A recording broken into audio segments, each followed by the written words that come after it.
नमस्कार, मैं हूं वीरेश सिंह। आईटीआई के टॉक शो में आपका एक बार मैं स्वागत करता हूं। आज मैं 3-4 न्यूज़ दूंगा, लेकिन सबसे पहले कैटेगरी वाइज चलूंगा। जब स्टूडेंट न्यूज रिपोर्ट पे चलूंगा तो मैं आज आपको बताऊंगा, बहुत बड़ी खबर बताऊंगा एग्जाम को लेकर के, रिजल्ट को लेकर के। तो सबसे पहले चलते हैं अपन पहली कैटेगरी में, आईटीआई एडमिशन के लेकर के। तो आईटीआई एडमिशन के लिए मैं एक वीडियो रिलीज कर रहा हूँ जो अच्छी आईटीआई है। ये शारदा प्राइवेट आईटीआई है, श्याम मंदिर के पीछे, कोटपुतली, राजस्थान, जयपुर में। और इनका नंबर है 9828626024। तो अगर आपको यहाँ पे ट्रेड इलेक्ट्रिकल है, अगर आपको एडमिशन लेना है तो ये जयपुर राजस्थान में है। बहुत बढ़िया आईटीआई है और इनका ये सारा सेटअप भी आप देख सकते हैं, बात भी कर सकते हैं। इनका वर्कशॉप भी बहुत अच्छा है, तो यहाँ पे आप एडमिशन ले सकते हैं। ऐसे हम जो है तो अपने शो पे दिखाते हैं, देख लीजिए। बेहतरीन नौकरी पानी है तो यहाँ आए।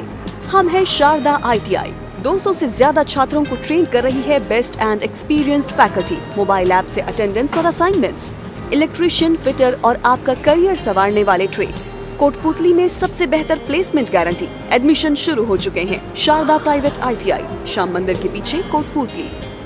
दूसरी रिपोर्ट की तरफ से चलते हैं, आईटीआई एफिलिएशन को लेकर के। तो आईटीआई एफिलिएशन का जो रिपोर्ट है, मैं बता दूं कि निरीक्षण होना चालू हो गया है। खासतौर से यूपी, राजस्थान, बिहार, पंजाब, गुजरात, महाराष्ट्र, यहाँ पे टीम जो है तो जाना चालू कर दी है और निरीक्षण हो रहा है।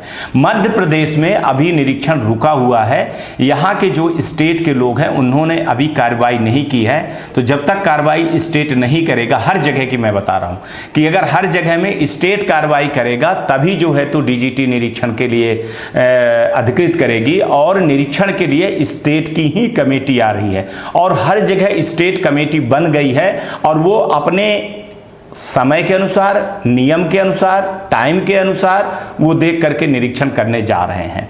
कई लोगों ने बोला है कि निरीक्षण के लिए वो क्या क्या चीजें देख रहे हैं, तो हमने बोला कि सारी चीजें देख रहे हैं। जो जो चीजें आपने एप्लीकेशन में डाली हैं वो सारी ओरिजिनल होनी चाहिए। ये आप लिख करके ले लीजिएगा। आपकी वेबसाइट भी बनी होनी चाहिए। बहुत सारे ने स्टाफ के बारे में पूछा, तो मैं उसका भी एक कभी जो कल वीडियो बनेगा तो उसमें आपके बहुत सारे सवालों का जवाब दूंगा। आज सिर्फ आईटीआई एफिलिएशन की रिपोर्ट में ये जानिए आप कि एफिलिएशन के लिए जो टीम है वो 1 मई से चालू हो गई है और वो लगभग ये 30 जून तक में बहुत सारी चीज़ें, प्रक्रियाएं इसकी पूरी हो जाएंगी। क्योंकि जुलाई में एडमिशन होना है तो इसलिए ये सारी चीज़ें हो जाएंगी। जल्दी से जल्दी आप देखिए, अगर आपका एफिलिएशन की टीम नहीं आ रही है तो अपने स्टेट के जो डायरेक्टर हैं वहाँ पे उनसे बात करिए, वहाँ पे अधिकारी हैं उनसे बात करिए कि हमारे यहाँ निरीक्षण कब होगा और क्यों नहीं हो रहा होगा। अब आ जाते हैं आईटीआई स्टूडेंट रिपोर्ट को लेकर के। तो आईटीआई स्टूडेंट की रिपोर्ट में आज जो सबसे बड़ी न्यूज आ रही है वो न्यूज ये आ रही है कि अब स्टेट और डीजीटी बैठ करके ये निर्धारित कर रही है कि जो सप्लीमेंट्री एग्जाम है, बहुत बड़ी न्यूज है कि सप्लीमेंट्री एग्जाम 1 सितंबर से चालू करेगी। जब मेन एग्जाम जुलाई अगस्त में जो होने वाले हैं, मेन एग्जाम हो जाने के बाद ही सप्लीमेंट्री एग्जाम को चालू करेगी। उसके पहले सप्लीमेंट्री एग्जाम नहीं होगी। इस पे जो है तो बहुत जल्दी डेट आ जाएगी। इस पे जो है तो स्टेट डायरेक्टर और डीजीटी के बीच में सहमति बन गई है कि सबसे पहले जून में हम रिजल्ट निकालेंगे, जिनका रिजल्ट बचा हुआ है। जुलाई में हम और रिजल्ट निकालेंगे, रिजल्ट चला जाएगा। अगस्त में हम मेन एग्जाम करवाएंगे। इसके बाद हम सितंबर में 1 सितंबर से हम सप्लीमेंट्री का एग्जाम करवाएंगे। तो सप्लीमेंट्री एग्जाम में इस बार बचे हुए जो वो छात्र हैं 2014-17 के भी हैं, 17 के भी हैं, 18, 19, 20, 21, 22 वाले जो भी सप्लीमेंट्री के बच्चे हो, जिनका प्रैक्टिकल, ईडी और थ्योरी, वर्कशॉप, कैलकुलेशन सारे में आपका नंबर नहीं हुआ है, तो वो लोग अब सप्लीमेंट्री एग्जाम के लिए जाएंगे और वो अपनी तैयारी कर लें। ठीक है, तो ये बहुत बड़ी न्यूज है जो जुलाई और अगस्त में होनी थी कि परीक्षा के साथ पहले हो जाए, जुलाई में हो जाए या फिर इसके बाद अगस्त में हो जाए, तो नहीं होगी। चूंकि जो अभी एग्जाम हुआ है उस एग्जाम को अभी रिजल्ट निकालने में ज्यादा जो है तो कोशिश कर रही है डीजीटी कि ज्यादा निकले, और जुलाई और अगस्त में एडमिशन होता है, इसलिए डबल जो है तो वो ना पड़े, लोड ना पड़े, तो इसके लिए आपस में सहमति बन गई है। हालांकि डेट अभी निर्धारित नहीं हुए हैं, लेकिन सूत्र बता रहे हैं कि 1 सितंबर से सप्लीमेंट्री एग्जाम कराने के लिए स्टेट कमेटी और डीजीटी की कमेटी राय हो गई है। ठीक है, डेट बहुत जल्दी आ जाएगी, आपको पता चल जाएगा। तो ये आपको बहुत बड़ी खबर थी, बहुत बड़ी न्यूज़ थी। दूसरा, मैं कल आपके सवालों का, बहुत सारे जो सवाल हैं आपके, उनका मैं जवाब दूंगा। और एक चीज़ और बता दूं कि अभी कल परसों जो रिजल्ट अपडेट हुए हैं तो कई लोगों के फिर से 0-0 आ गए हैं। घबराने की बात नहीं है। ग्रेस मार्क्स वाले भी बहुत सारे अपडेट हुए हैं और कई लड़के बोले हैं कि हम फेल थे, पास हो गए, फिर हम फेल हो गए। तो उनका जो आया है ना, अगर आपने गलती से अगर ग्रेस मार्क्स में कम नंबर फेल थे आप और अचानक पास हो गए तो फिर वो फेल ही माने जाओगे। आप ये लिख लो, जैसे सॉफ्टवेयर अपडेट होगा तो ये चीज़ें हो रही हैं और ये चीज़ें ठीक की जा रही हैं।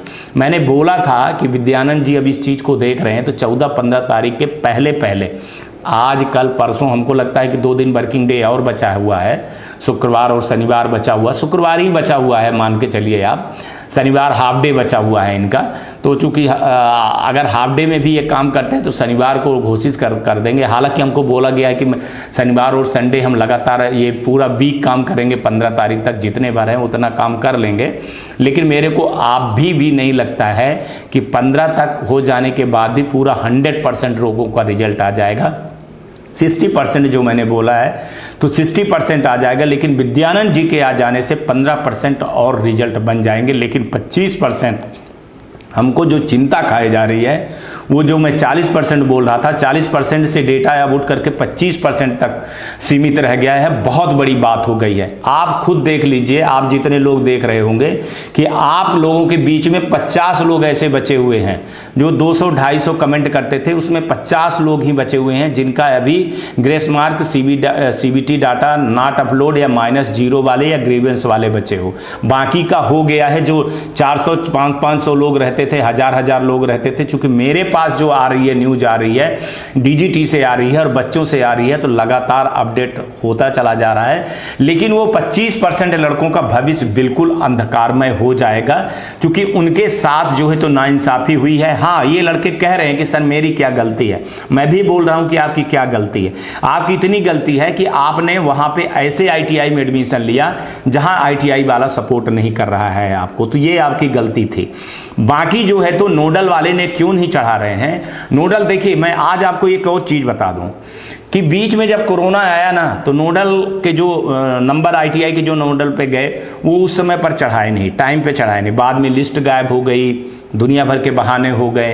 कई चीज़ें अगर मैं खुल करके कहूँ तो आईटीआई का और नोडल का एक रिश्ता होता है, चढ़ोतरी का एक रिश्ता होता है, नारियल फूटता है और नारियल का प्रसाद अगर नोडल नहीं पहुंचता है तो नोडल वाले इंतजार करते हैं कि आईटीआई वाले अब भेजेंगे प्रसाद, अब भेजेंगे तो नंबर चढ़ा देंगे। तो वो नहीं भेजे और नहीं भेजे तो उसका परिणाम भी जो है तो भुगतना पड़ रहा है। और अब भेजने से भी क्या होगा, अब नोडल को अप्रूवल करना है। अगर नोडल ने चढ़ा दिया होगा तो उसको सिर्फ अप्रूवल करना है, अब बाकी कुछ नहीं बचा हुआ है, ये मैं आपको बता दूं। और स्टेट गवर्नमेंट का तो लगभग मैं बता रहा हूं ना कि 25% बच्चों का भविष्य खराब ही होना है और 100% तो कभी भी कुछ कोई काम नहीं होता, लेकिन 25% स्टूडेंट मारे जाओगे। और ये शायद मैं मानूंगा कि आपकी गलती है। जब मैं 6 महीने से चिल्ला रहा हूँ आपको कि आप लोग नोडल जाइए, आप लोग स्टेट गवर्नमेंट में जाइए, आप स्टेट के डायरेक्टर से मिलिए, वहाँ शिकायत करिए, सीएम हेल्पलाइन में शिकायत करिए, कलेक्टर से करिए, आईटीआई वाले से करिए, डीजीटी में करिए, हर जगह बोल रहे थे तो आप लोग सुन नहीं रहे। तो आप लोग उस यूट्यूबर में देखोगे, जाओगे कमेंट करोगे, फिर उस यूट्यूबर में कमेंट करोगे, फिर मेरे पास कमेंट करोगे। तो आप हर जगह पे जब देखते हो ना, तो हर जगह करते हो तो इसका परिणाम तो आप ही भोगोगे, बाकी कोई तो भोगेगा नहीं। और 50 बार मैं बोल चुका हूं कि कोई आईटीआई वाला, कोई यूट्यूबर आपके समस्या का समाधान नहीं करवा सकता है। ना तो उसकी आवाज़, ना तो आपकी आवाज़ उठाता है और ना वो आवाज़ उठाएगा, आपको बेवकूफ़ बनाता है, आप बेवकूफ़ बनते हो। तो उसका परिणाम तो देखिए आपको ही करना पड़ेगा। एक मैडम है शिवानी करके, नॉलेज करके आती हैं, वो तो कुछ भी दिखाती हैं। अब देखना है, आज वीडियो बन गया ना, तो अब उनका कल परसों का वीडियो बनेगा कि अभी परीक्षा सप्लीमेंट्री का हमारे उनसे चोरी करके फिर उसको ऐसे लीपा पोती करके बताती हैं जो आपके नुकसान के लिए रहता है। अभी कुछ दिन पहले भोपाल में एक नोटिस आई थी कि ग्रेडिंग के लिए निरीक्षण हो रहा है, उनको उन्होंने बता दिया कि डीजीटी का एक नोटिस आया है कि आईटीआई के बच्चों का जो है तो परीक्षा नहीं दे पाएंगे, पुराने बच्चे, ये बच्चे बोलना तो आता नहीं है उनको, रा ता मा क्या बोलती हैं वो, ठीक है, और कुछ भी न्यूज़ देती हैं और कुछ भी आप लोग देखते हो, फिर वो उनके न्यूज़ को ले आकर के मेरे को सवाल करते हो, तो ऐसा बिल्कुल नहीं चलेगा। अगर आप लोग उन्हीं पे विश्वास करते हो तो मोस्ट वेलकम भाई साहब, उन्हीं का शो देखिए, हमारा शो मत देखने की जरूरत नहीं है। हमारे शो देखने के लिए बहुत सारे स्टूडेंट हैं, बहुत सारे आईटीआई वाले हैं जो सपोर्ट कर रहे हैं, देख रहे हैं। हम बिल्कुल भी नहीं बोलते हैं कि सब्सक्राइबर करो, बिल्कुल भी नहीं कहते हैं कि आप लोग देखो। जिनको ज़रूरत है, जो वास्तव में मानते हैं, जो विश्वास करते हैं, जिनका काम होता है वो देखते हैं, वो आगे करते हैं, ठीक है। ये यूट्यूबर वाली कहानी नहीं है जो बेवकूफ़ बनाते हैं, ग्लोबल वाले हैं, आईटी एग्जाम वाले हैं, एक अनिल सर करके हैं, बहुत सारे हैं ऐसे, नॉलेज हैं, पता नहीं क्या क्या है, आईटीआई टेक्निकल करके हैं। तो ये सब बेवकूफ़ बनाने की एक मशीन है और बेवकूफ़ बनाते चले आ रहे हैं।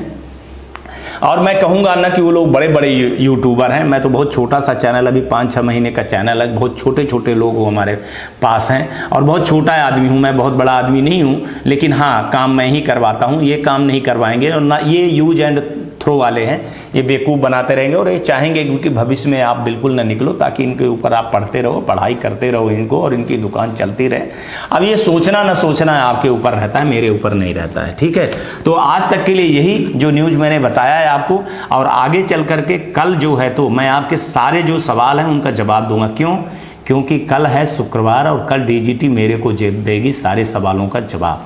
तो शनिवार को मैं आपको पूरा जो आप शो देखिएगा, आपके जो पूरे सवाल हैं उनके मैं जवाब एक एक जवाब दूंगा। अगर आपको सवाल और कुछ पूछना है तो आप जो है तो उस पर यूट्यूब पे जा कर के चैनल पे भी कमेंट कर दें और मेरे को व्हाट्सअप कर दें। दूसरी चीज़ मैंने बोला है कि अभी 15 तारीख तक मेरे को मत छेड़िए, 15 तारीख तक मैं फ़ोन नहीं उठाऊंगा, क्योंकि आपके काम में मैं 12-12, 13-13, 14-14 घंटा लगा हूँ सिर्फ आपके काम में। इसीलिए शो एक दिन बन रहा है, दूसरे दिन नहीं बन पा रहा है, क्योंकि आपके मेल करने के बाद हमको जो है तो लेना पड़ता है, हर चीज़ करना पड़ता है, दिखाना पड़ता है, सर को बताना पड़ता है, बात करनी पड़ती है।